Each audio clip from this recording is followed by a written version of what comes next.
Non, j'avais un truc qui m'était venu un petit peu en tête. Alors c'est vraiment un truc bateau, mais il y a peu de temps. Alors pour vous faire dresser un petit peu un petit portrait, on m'a fait remarquer, on nous a fait remarquer, je reste exprès flou sur le contexte parce que s'il y a parce qu'on ne sait jamais du coup, on nous a fait remarquer que, on Raphaël et moi faisons partie d'un métier de service, hein, d'une certaine manière, un métier proche du public, proche des gens et que pendant la période du Covid-19 du coup, en 2020, puis en 2021, nous n'avons, pas travaillé puisque nous étions fermés.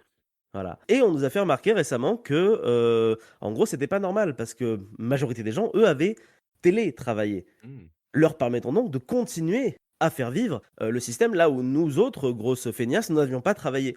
Donc, j'en suis venu à une question, je me suis dit: «Est-ce que le télétravail, c'est un petit peu l'avenir de la productivité?» Est-ce qu'on aurait dû trouver un moyen de soit nous supprimer définitivement, soit de nous forcer à télétravailler, soit de nous faire rattraper nos heures, par exemple, au hasard d'absence au travail, «injustifiées» entre guillemets pour cause d'épidémie de Covid. Donc je me suis demandé ce que vous en pensiez, surtout qu'on a ici des profils un petit peu différents. Toi, Clément qui est du coup paléontologue, qui travaille, en ce moment sur des recouvrements d'ossements. Toi, Nicolas, qui a pas mal télétravaillé et Raph et moi qui sommes, actuellement toujours dans le tourisme du coup.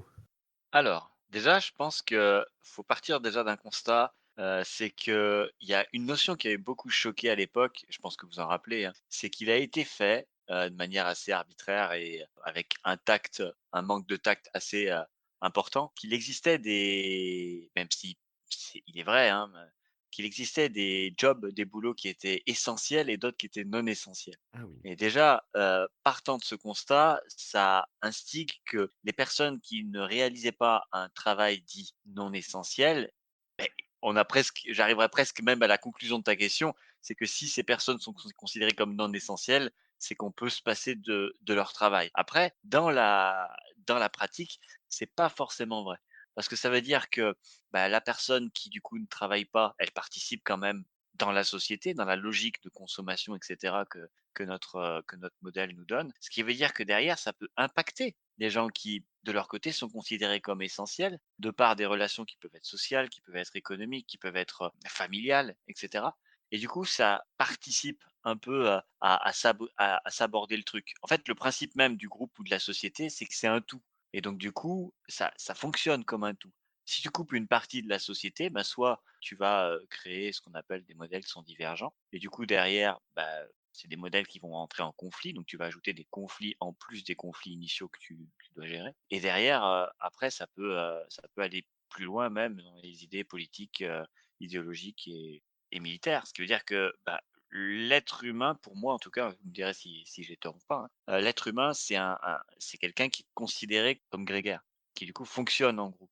Ça a toujours été une logique qui est imparable et suivant les études plus ou moins légales qui se sont faites au fur et à mesure du temps et encore à définir la légalité à l'époque, hein, au fur et à mesure des siècles, hein. Mais quand on a séparé les enfants, quand on les a, notamment, interdit toute relation sociale et cetera, ben, on voit que pour l'être humain, c'est compliqué de se débrouiller seul et derrière aussi d'avoir une absence d'interaction.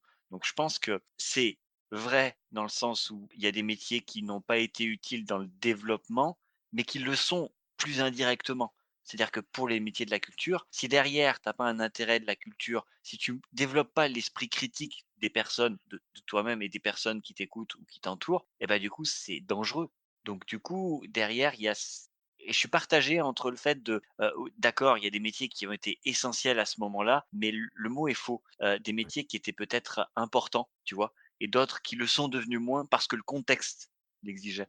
Mais c'est surtout le contexte en particulier. Là, 2 ans plus tard, le contexte, il a changé, il peut revenir, hein, bien sûr et la problématique reviendra. Mais je considère pas juste de dire, en fait, 2 ans plus tard, bah, en fait, au moment précis, on s'est aperçu que, bah, si ça se trouve, on aurait pu larguer des gens de la société, au titre que le corps est malade et donc du coup, on va amputer un membre, tu vois? Voilà. Ouais. C'est je Vous suis voulez parti un peu rebondir, loin. Nico? Oui, tu as beaucoup philosophé, mais c'est pas grave, c'est bien, Raph. Vous voulez rebondir, Nico et Clément?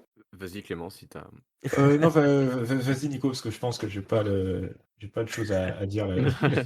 Il nous a Je suis parti en impressionnés impro, en hein, f les mecs, hein, donc vous Ouais, avez ouais, tout à là, fait le tu droit de parti. partir en Si impro, hein. si je du recentre coup un peu le débat, toi, Nico, qui a télétravaillé, est-ce que tu t'es oui, senti, j'ai par exemple, télétravaillé. plus productif dans ton télétravail que dans ton rapport à ton travail de quand tu vas travailler, justement? Alors si on revient à des, ouais, si on revient ouais, on va être Vraiment beaucoup plus terre à à la terre. base du sujet de base, pas On parce va être qu'on est parti un peu loin c'est avec ça. Raph, mais On si va on redescendre. recentre sur le sujet primordial. Ouais, oui, oui, oui, ben, enfin, c'est des habitudes de travail qui sont différentes, qui ont beaucoup été dépréciées auparavant, avant que ce soit obligatoire. En fait, le télétravail, c'était considéré comme un truc de feignasse, hein, clairement, je pense. Ouais, En tout cas, c'était comme ça que, je sais plus qui disait, mais c'est enfin, j'ai l'impression que c'était quelque chose qui revenait assez souvent dans la société et enfin, dans la société, dans les paroles des politiques ou ce genre de bien sûr, choses ouais. et moi, je me rappelle même que avant le covid, il y avait donc il y avait la possibilité de télétravailler et personne ne le faisait parce que en fait, c'était un peu la honte de télétravailler, tu vois? C'était un peu, Ouais, genre, bah, tu es un branleur ou alors tu as des enfants à charge ou tu es obligé, voilà, ce genre de choses et et moi, j'étais un peu deg parce que je m'étais dit: «Mais en fait, ça a l'air cool, ce télétravail, mais est-ce que ça fait de moi un branleur?» tu vois? c'est ça Peut-être. la vraie question philosophique. Et du coup, voilà, se placer par rapport, aux autres, c'est toujours un peu embêtant. Mais quand ça a été obligatoire, donc là, il y avait pas le choix, moi, j'ai l'impression que ça m'a vraiment permis de me libérer au niveau de mes responsabilités de travail, en fait, de faire vraiment, de m'organiser comme je voulais, d'avoir le lien hiérarchique qui était beaucoup plus ténu, présent, Ouais, mais ténu et qui permet de, ouais, de beaucoup plus se responsabiliser, en fait, à son niveau au niveau individuel, qui, je pense, et peut être vachement chouette quand il y a des personnes qui s'impliquent, mais qui peut être aussi ouais, je pense qu'il peut y avoir des dérives ou ce genre de choses. OK. Donc voilà. Toi, tu jamais télétravaillé du coup, Clément, ou Non, non, non, moi j'ai jamais bossé. Ma mère, elle télétravaille en ce moment, enfin depuis le Covid justement, parce qu'elle Ouais, bosse, elle bosse à l'hôpital de Cannes. Elle est OK. au service informatique. Et oui, elle fait Ouais. du télétravail une partie de la semaine, ouais. Après, je pense que même, je pense qu'elle préférait bosser sur place parce qu'elle doit, elle doit voir avec le personnel en fait, parce qu'elle aide au service informatique. Donc dès qu'il y a quelque chose, faut qu'elle soit là, mais ouais, elle télétravaille. Moi, j'ai jamais télétravaillé. Je sais pas si j'aimerais, enfin ça pour le coup, moi j'ai envie de bosser plus tard vraiment dans un milieu où je touche du matériel, donc Ouais. je peux pas En fait, la seule chose que je pourrais comparer avec du télétravail, c'est quand j'ai écrit mon mémoire à la maison sous Covid et que du coup je suis pas sorti de chez moi pendant tout le confinement et c'était compliqué quoi. Donc Ouais, ouais, ça marche. Tu préfères rester en «bureau» entre guillemets, parce que toi, c'est pas forcément un ouais, travail de bureau, c'est un travail de terrain ou de labo, on va dire, quoi, mais ouais, sur un travail de labo. Je Un pense peu, déjà que il y a ouais, vas-y, Raph. c'est vraiment le truc de déjà, est-ce que ton boulot, il est faisable, en Ouais, télétravail exactement, ou ouais, c'est pas? ça. Nous, c'était pas le cas, donc déjà la question, pour nous, tu vois, elle s'arrête là, à la manière d'un arbre de proba. Bon, ben, voilà, tu finis au premier tour, et ensuite derrière, tu as la contrainte de savoir si ton travail est bah, du coup, peut être, fait chez toi. Est-ce que la majorité de ton travail, tu peux le faire seul ou tu peux le faire en visio et cetera, sans avoir à toucher, comme dit, Clément, du matériel ou quoi que ce soit qui est important dans ton boulot et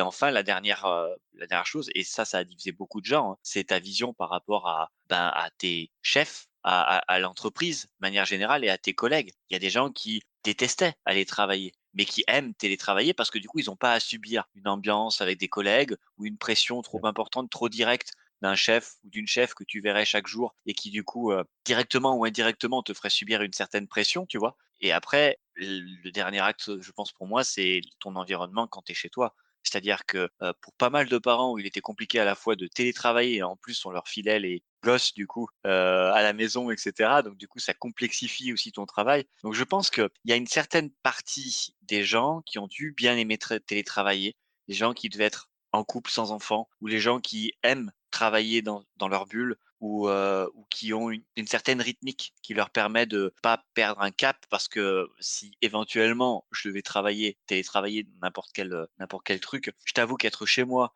devoir me lever sans avoir la contrainte d'aller au boulot et de savoir qu'un ordinateur ou une connexion internet étant proche de moi et toutes les tentations qui pourraient s'en suivre, je pense que ce serait compliqué et donc du coup, C'est pareil, je c'est pense pour que ça que ouais, c'est ouais. c'est vraiment la perception de la personne et sa vision par rapport à son travail. Après, derrière, je finirai sur ça, hein, tu as la Ouais, vision aussi de l'entreprise qui fait que derrière, c la beaucoup d'entreprises se méfient parce que comme directement ou indirectement, ils peuvent pas s'assurer du travail qui est réalisé par leurs salariés, ben, du coup, ça instigue déjà quelque chose de négatif parce que tu imagines que la productivité sera forcément moindre et c'est pas forcément le cas d'ailleurs. C'est ça qui a été, assez bien prouvé, du coup avec le covid. C'est que, en fait, une news, c'est que les gens quand on leur fout la paix et ben, ils travaillent bien. C'est quand même C'est incroyable. ça. Ouais, ça a Ouais. déjoué pas mal d'idées reçues, hein, sur, Ouais. sur là-dessus.